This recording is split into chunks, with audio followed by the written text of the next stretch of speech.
Decently active day. Not sorry to see Friday end. It was, again, a very active weather situation across the area. Hopefully everybody got through it without too much of a problem. Lots of damage out there in some locations. Fortunately, much of it was minor to about moderate. We did have a couple of tornado touchdowns, according to what we saw in Alabama.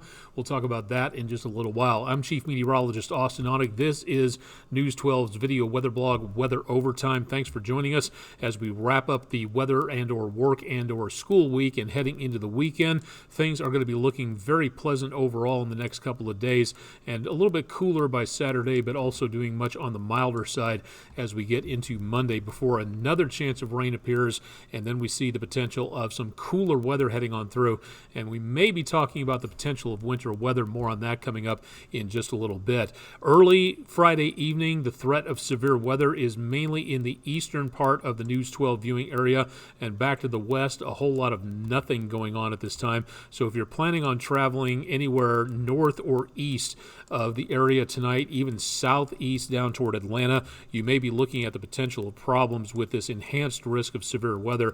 Now, this is a forecast that is several hours old, and depending on when you watch this, may be completely and totally out of the picture. This is what it looked like when it comes to the debris situation out there. We again see little, if anything, in the way of direct tornado touchdowns over the course of several dozen states. You can make out a little bit of red in some locations back around Paducah, Kentucky, where we do have, and northeastern Mississippi, a couple of icons showing up there. But for directly in the area, we have managed to pick up, again, less in the way of problems. Northeastern parts of Alabama, around the high top area, we did manage to see, again, the potential of a possible tornado touchdown coming down there. Wind damage reported there. That was just about at 12:13 p.m. And then we saw an area in southeastern Jackson County picking up, again, more activity in the way of tornadoes. A very good signature of a storm system off of that one, and that was showing up at about 12:46 this afternoon. Also, and beyond that, we did manage to see, again, a little bit more activity right down to the Georgia-Alabama line, a possible tornado dropping by there, thunderstorm wind damage being reported, and another one back across the area into around Rome, several others in numerous locations. Some of these could be possible tornado damage out there.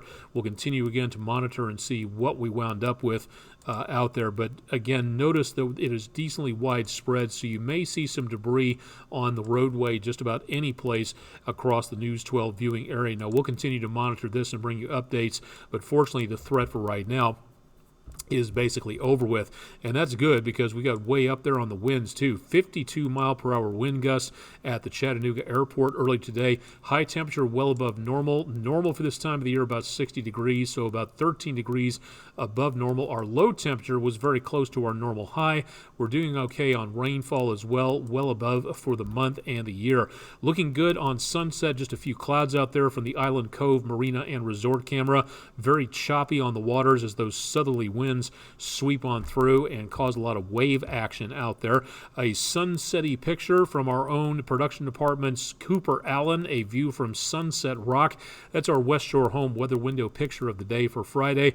Thanks a lot for a very nice view there. And if you got weather pictures, email them, pictures@wdef.com, or drop them to our Instagram, Twitter, or Facebook pages on social media, and we'll feature them from there, and we'll see if we can have a wrap-up of all those. We'll post all of them to our social media pages so you can see them for yourself. We may see a few more clouds drifting on through the area, wrapping around the backside of that storm system to where we see those clouds out of Missouri, Arkansas, Oklahoma moving on through.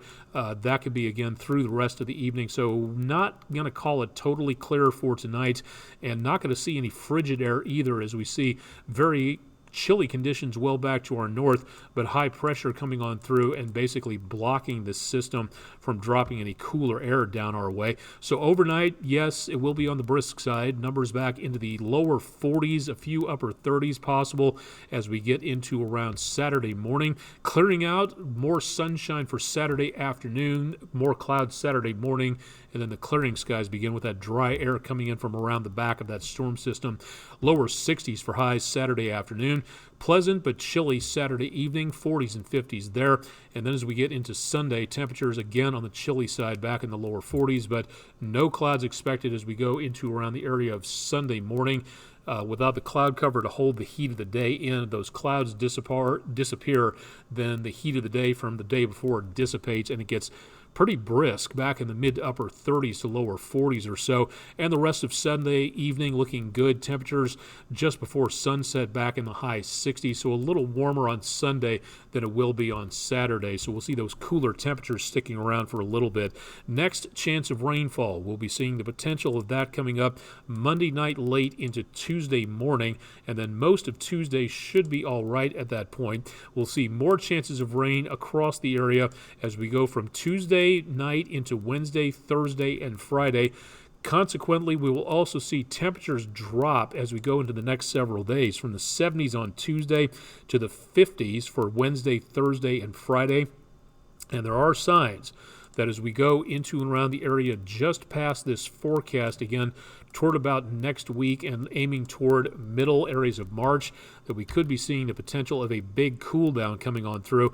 Looking at the colder purple numbers heading our way, dropping into the plain states, wrapping around that area of low pressure that's sitting over parts of the Great Lakes there. So colder air wrapping all the way back around from parts of central Canada, and that's going to be heading our direction, which means that this next area of rain coming up by late next week will begin to get a little bit more intense by the time we close out the week into Friday.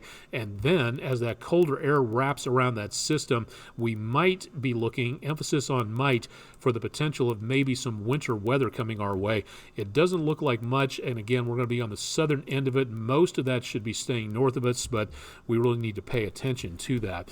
Right now, when nothing is going on, calm, quiet, dry conditions, now is the time to get a weather radio and to get it programmed to make certain that you stay safe. And if you'd like to know more about programming it, you can program it for whatever counties you want to have in on it. And as the information from the radio signal comes through from the National Weather Service, it'll tell the computer chip that runs the radio what warning, what watch, what level advisory it is, and you can program these radios to accept or reject anything like that. So if you don't want to be issued anything alerted for a flash flood warning, for example, you don't have to be. So it's a good opportunity to learn more about that, and it's not as hard to program as you think. Go to wdef.com/weather and find out more from our weather page there. Also, coming up in the next several days and weeks, the National Weather Service needs you to become the eyes and ears of the National Weather Service. If you would like to become a Skywarn volunteer storm spotter, the National Weather Service could use your help. Meigs County, Tennessee, in the News 12 viewing area, Thursday next week, March 9th, 6:30 p.m. Eastern Time in Decatur, Tennessee. Marion County, Tennessee, in Jasper, March 21st at 6 p.m. That's from the National Weather Service in Morristown. The National Weather Service in Huntsville, Alabama, will be holding another one coming up for DeKalb and Jackson County in Alabama. That'll be Friday, March 24th, 6 p.m. Central Daylight Time in Rainsville, Alabama, at the Northeastern Alabama Community College Math, Science, and Engineering Building. That's in Rainsville, Alabama, 6 p.m. Friday, March 24th. You can register for these. They are totally free. Your tax dollars, my tax dollars pay for them. But register for a seat at weather.gov/MRX or /HUN, depending on which meeting you want to attend and which one you want to head to.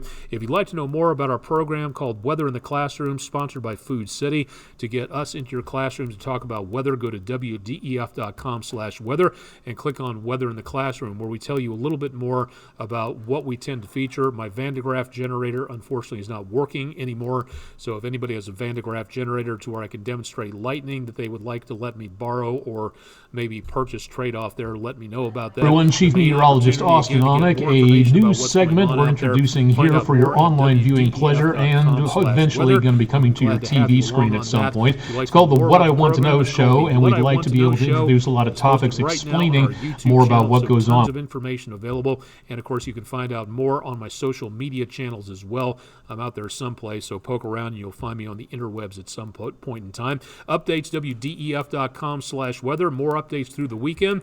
and Chip Chapman will be back with you on Monday morning. Stay tuned for much more on air and online with News 12.